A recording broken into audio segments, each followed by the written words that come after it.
Bob Holycross, Vice President and Chief Sustainability, Environment, and Safety Officer at Ford. Dave Zellner, Chief Investment Officer at Westpath Benefits and Investments. And Ann Kelly and Morgan Lamanna of Ceres will present tools corporations can employ for responsible policy engagement and examine investor expectations on lobbying disclosure, such as Climate Action 100+, Net Zero Company Benchmark. Over to you. Hi, my name is Morgan Lamanna, and I am Senior Manager of Investor Engagements at Ceres. Ceres is one of 5 global investor networks partnering on the Climate Action 100+ initiative. Our goal today for the Ceres 2021 session is to offer tools for companies and investors on addressing the implementation gap on Paris-aligned lobbying. Climate Action 100+ is an investor initiative to ensure the world's largest corporate greenhouse gas emitters take necessary action on climate change. More than 575 investors with more than $54 trillion in assets are collectively engaging companies on improving governance, curbing emissions, and strengthening climate-related financial disclosures.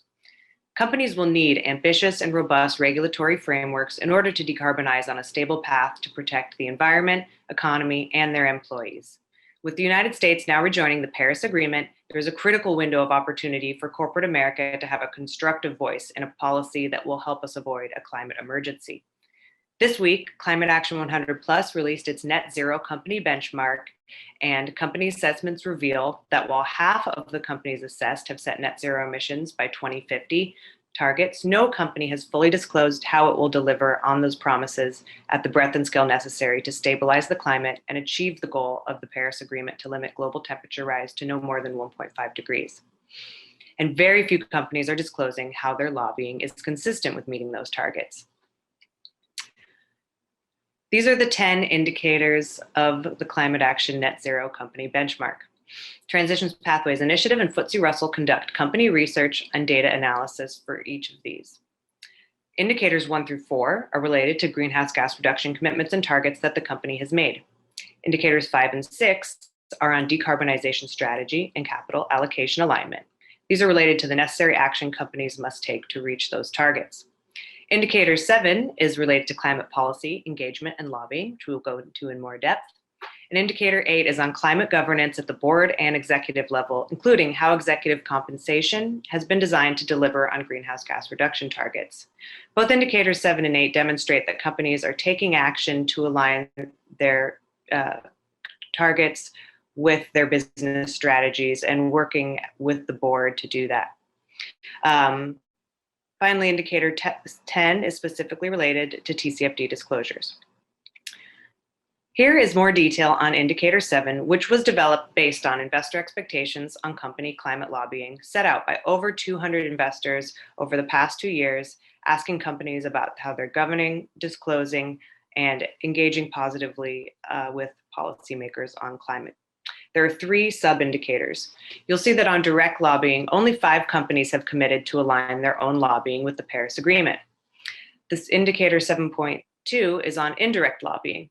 There, 18 companies have committed to ensuring that their trade associations lobby in line with the Paris Agreement. Finally, on Indicator 7.3, only 18 companies have done the full trade association review that has been requested by investors, detailing how each trade association's position on climate policy aligns with their own and what actions the company is prepared to take to align their position with that of their trade association. Finally, investors are engaging on climate lobbying this proxy season and have seen a number of commitments from companies already. Engagement in Europe by leading investors has led to most all of the climate action focused companies making a commitment to disclose in line with Indicator 7. So far, only Eni and Rio Tinto fully meet all of the disclosure indicators. Additionally, many investors in the US have been engaging with climate action focused companies, and several have committed to disclosing in line with investor expectations this year, including Duke, Ford, and Valero. Finally, Climate Action 100+ is flagging 5 key proposals worthy of consideration by other investors because they advance the central goals of Climate Action 100+. These flagged proposals are only a subset of climate-related shareholder proposals coming up for votes, and more resolutions will be flagged on the Climate Action website as engagements progress throughout the season. Just a few to share with you related to Paris-aligned lobbying. Phillips 66 and General Motors are asking for disclosure on climate lobbying practices. The filers, California State Teachers Retirement System, and the Office of New York City Comptroller want the companies to detail if and how their lobbying and the lobbying of their trade associations align with Paris goals. Exxon is also being called upon to fully disclose its climate lobbying, including the lobbying by trade associations that it supports, in a proposal filed by BNP Paribas Asset Management. Now, I'm going to hand it off to one of the leading investors setting out investor expectations on company climate lobbying, Dave Zellner, of Chief Investment Officer at Westpath. Dave? Hello, and thank you for the opportunity to address attendees of Series 2021 about Paris-aligned lobbying. Westpath is the agency that administers benefit programs on behalf of the 100,000 United Methodist Church plan participants. We also invest on behalf of more than 120 United Methodist affiliated institutions. Church law directs that we act solely in the interest of our stakeholders as a prudent person acting in like capacity. The church also asks that we make a conscious effort to align our investments with the church's social principles or values. Reflecting on the values of our denomination helped frame our understanding and vision that a sustainable global economy is required to achieve investment results that will provide our participants with income security in retirement and help fulfill the mission of our endowed institutional investors in perpetuity. Now, we define a sustainable economy as one that achieves social cohesion, prosperity for all, and environmental health. International policy initiatives like the Paris Agreement clearly promote our vision and will create meaningful systemic benefits such as healthier global markets and more resilient companies.